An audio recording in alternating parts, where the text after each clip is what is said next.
ओम नमः शिवाय। हर हर महादेव। जय शिव शंभू। आप सभी जानते हैं कि पौष मास का पवित्र महीना शुरू हो चुका है और कल पड़ रहा है। इस पवित्र महीने का पहला गुरुवार। पूज्य गुरु जी ने कहा कि अगर इस दिन आप एक चावल का दाना, सिर्फ एक चावल का दाना अगर शिवलिंग के ऊपर समर्पित कर देते हैं तो इससे आपकी मनोकामना तो परिपूर्ण होती ही है और साथ ही साथ आपका व्यापार अच्छे से चलता है। घर में अगर कोई सदस्य बीमार है, किसी को कोई बड़ा रोग हो गया है तो उसकी बीमारी भी उसे आराम मिलता है।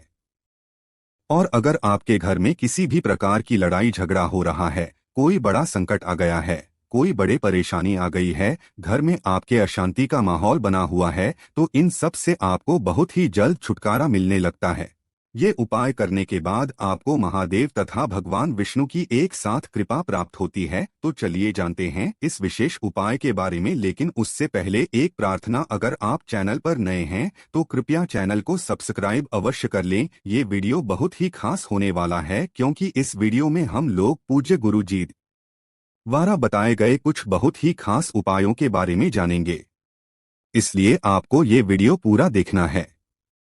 पहला उपाय उन लोगों को करना है जिनकी कोई विशेष मनोकामना है जो अभी तक परिपूर्ण नहीं हो पा रही है, या फिर जिनके कोई काम अटके हुए हैं, काम परिपूर्ण हो नहीं पा रहे हैं, उनको किसी कार्य में सफलता नहीं मिल पा रही है। तो ऐसे लोगों को पहला उपाय करना है। दूसरा उपाय उन लोगों को करना है जिनके व्यापार वृद्धि नहीं हो रही है, लगातार जीवन में अशांति बनी हुई है, एक दूसरे में लड़ाई झगड़ा होता है। और तीसरा उपाय उन लोगों को करना है जिनके शरीर में कोई भारी रोग हो गया है, कोई भारी बीमारी हो गई है। तो चलिए जानते हैं गुरुजी द्वारा बताए गए पहले खास उपाय के बारे में। इस उपाय के लिए आपको सिर्फ 3 सामग्री लेनी है।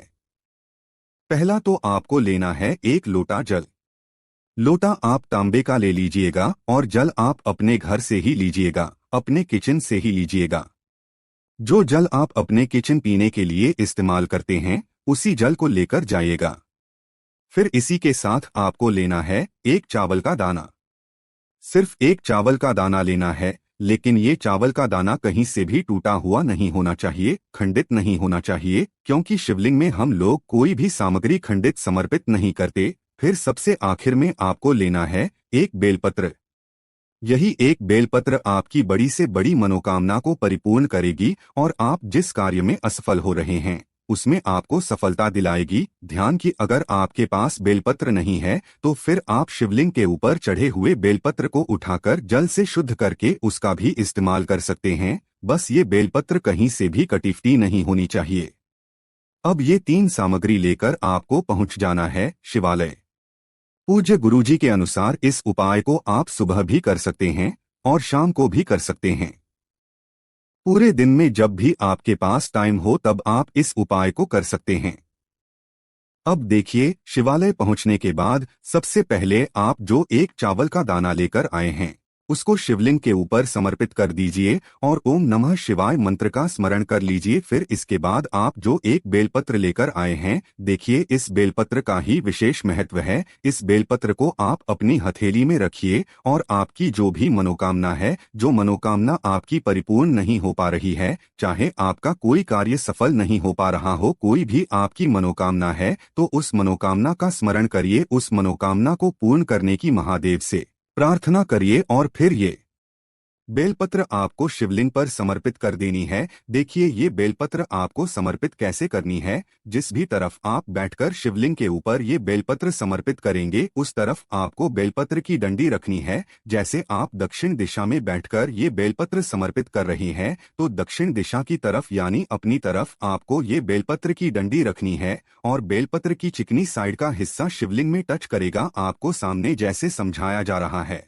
ठीक वैसे ही आपको समर्पित कर देनी है। फिर इसके बाद सबसे आखिर में आप जो एक लोटा जल लेकर आए हैं धीरे धीरे शिवलिंग के ऊपर समर्पित करते जाइए, यानी इसी बेलपत्र के ऊपर समर्पित करते जाइए और कुंदकेश्वर महादेव के नाम का स्मरण करते जाइए। पूज्य गुरु जी कहते हैं कि जो भी व्यक्ति इस उपाय को गुरुवार के दिन कर लेता है या फिर शुक्रवार के दिन कर लेता है या फिर सोमवार के दिन कर लेता है या फिर प्रदोष के दिन कर लेता है या फिर मासिक शिवरात्रि के दिन कर लेता है, तो उसके जीवन की बड़ी से बड़ी मनोकामना महादेव की कृपा से और भगवान नारायण की कृपा से बहुत ही परिपूर्ण हो जाती है।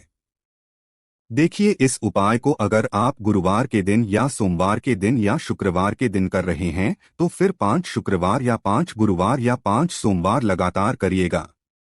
आप जानते हैं, पूज्य गुरुजी द्वारा बताए गए दूसरे खास उपाय के बारे में। ये उपाय भी आपके व्यापार को अच्छे से चलाने के लिए है, जीवन में धन वैभव समृद्धि प्राप्त करने के लिए है। और अगर आपके जीवन में कोई भी संकट चल रहा है, कोई भी समस्या चल रही है जिसकी वजह से आप बहुत ज्यादा टेंशन में रहते परेशान, तो उसको भी दूर करने के लिए है।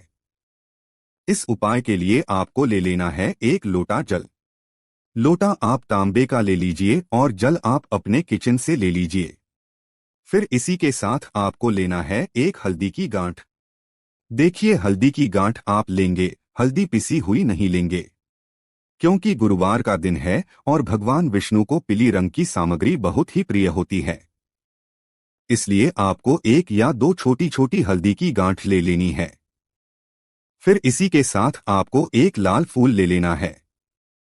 लाल फूल आपको कोई सा भी तो वो आप ले सकते हैं। फिर सबसे आखिर में आपको 1 कमलगट्टा ले लेना है। ये कमलगट्टा हमारे जीवन में धन को आकर्षित करने का कार्य करता है। अब देखिए, आपने जो 1 लोटा जल लिया है, उस जल में ये तीनों सामग्री आपको डाल देनी है। 1 कमलगट्टा आपको डाल देना है, 1 लाल रंग का फूल डाल देना है और ये हल्दी की जो भी गांठ आप लेकर आए हैं, इसको भी इसी जल में डाल देंगे। अब ये जल लेकर आपको पहुंच जाना है किसी भी भगवान विष्णु के मंदिर में। आप चाहें तो भगवान विष्णु के मंदिर में जाएं या फिर भगवान विष्णु के जो भी अवतार हैं, चाहे तो भगवान कृष्ण के मंदिर में चले जाएं या भगवान राम के मंदिर में चले जाएं या फिर भगवान दत्तात्रेय के मंदिर में चले जाएं। भगवान विष्णु के जो भी अवतार हैं, उनके किसी भी एक मंदिर में आप जा सकते हैं। मंदिर में पहुंचने के बाद आपको ये जल उस मंदिर की चौखट में रख देना है और उस मंदिर की 7 बार परिक्रमा कर लेनी है। 7 बार परिक्रमा करते हुए आपको ओम नमो भगवते वासुदेवाय इस मंत्र स्मरण कर लेना है। धन की समस्या दूर हो, आपके जीवन के संकट समाप्त हो, माता लक्ष्मी की कृपा प्राप्त हो, ऐसी प्रार्थना करते हुए और मंत्र का जाप करते हुए आपको 7 चक्कर लगा लेने हैं, यानी 7 बार उस मंदिर की परिक्रमा कर लेनी है। फिर उसके बाद ये 1 लोटा जल लेकर आपको पहुंच जाना है किसी भी पीपल के वृक्ष के नीचे। आप सभी जानते हैं कि पीपल के वृक्ष में साक्षात श्री हरि का निवास होता है, इसलिए आपको ये जल पीपल के वृक्ष जड़ में धीरे धीरे समर्पित करते जाना है और लगातार ओम नमो भगवते वासुदेवा इस मंत्र का स्मरण करते जाना है। फिर इसके बाद वहां पर आपको एक बार फिर से अपनी वही मनोकामना दोहरा देनी है और उसके बाद वापस अपने घर आ जाना है।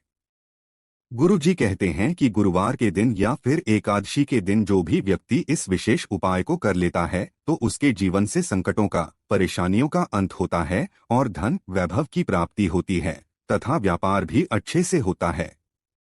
बस आपको ध्यान रखना है कि अगर एकादशी रविवार के दिन पड़ रही है तो फिर आप इस उपाय को मत करिएगा। अब जानते हैं गुरुजी द्वारा बताए गए सबसे आखिरी उपाय के बारे में, जो आपके शरीर में पहली बड़ी से बड़ी बीमारी को, बड़े से बड़े रोग को समाप्त करने के लिए है। अगर आप दवाएं खा खाकर परेशान हो चुके हैं, डॉक्टरों को दिखा दिखाकर परेशान हो चुके हैं, तो आपको ये विशेष उपाय अपनी बीमारी को दूर करने के लिए जरूर करना चाहिए।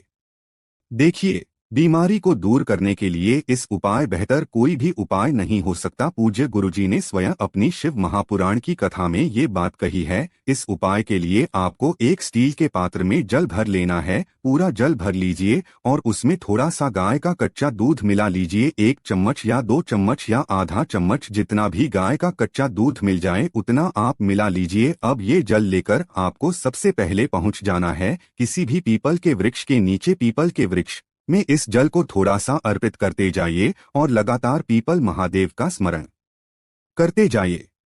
कौन से महादेव का? पिपलेश्वर महादेव का। थोड़ा सा जल आपको समर्पित करना है और पिपलेश्वर महादेव का स्मरण कर लेना है। फिर उसके बाद इसमें बचा हुआ जल लेकर आपको पहुंच जाना है किसी भी बेलपत्र के वृक्ष के नीचे। बेलपत्र के वृक्ष के नीचे पहुंचकर वहां पर थोड़ा सा जल अर्पित करिए और बल्वेश्वर महादेव के नाम का स्मरण करिए। कौन से महादेव का? बेलवेश्वर महादेव का। देखिए, दोनों जगह पर आप जब भी जल समर्पित करेंगे पिपलेश्वर और बिल्वेश्वर महादेव के नाम का तो स्मरण करेंगे ही। और अगर आपके शरीर में या फिर आपके घर के किसी सदस्य के शरीर में कोई बीमारी है तो उस बीमारी का भी स्मरण करेंगे। और अगर घर के किसी सदस्य के लिए आप ये उपाय कर रहे हैं तो उनका नाम और गोत्र भी बोलेंगे। अगर आप अपने लिए उपाय कर रहे हैं तो अपना नाम लेकर अपने रोग का स्मरण करके पिपलेश्वर महादेव और बिल्वेश्वर महादेव से प्रार्थना करते हुए थोड़ा थोड़ा जल समर्पित कर दीजिए। फिर तीसरी जगह पर आपको पहुंच जाना है।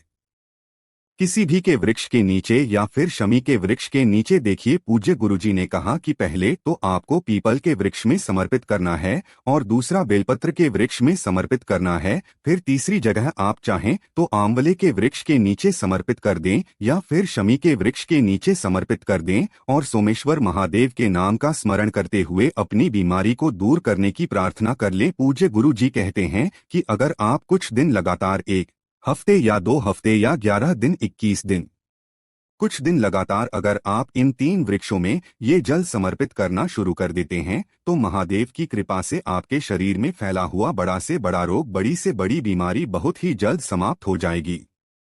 तो दोस्तों, ये थे पूज्य गुरु जी द्वारा बताए गए कुछ बहुत ही खास उपाय। अगर आपको जानकारी अच्छी लगी हो तो वीडियो लाइक करिएगा। ओम नमः शिवाय। हर हर महादेव। जय शिव शंभू।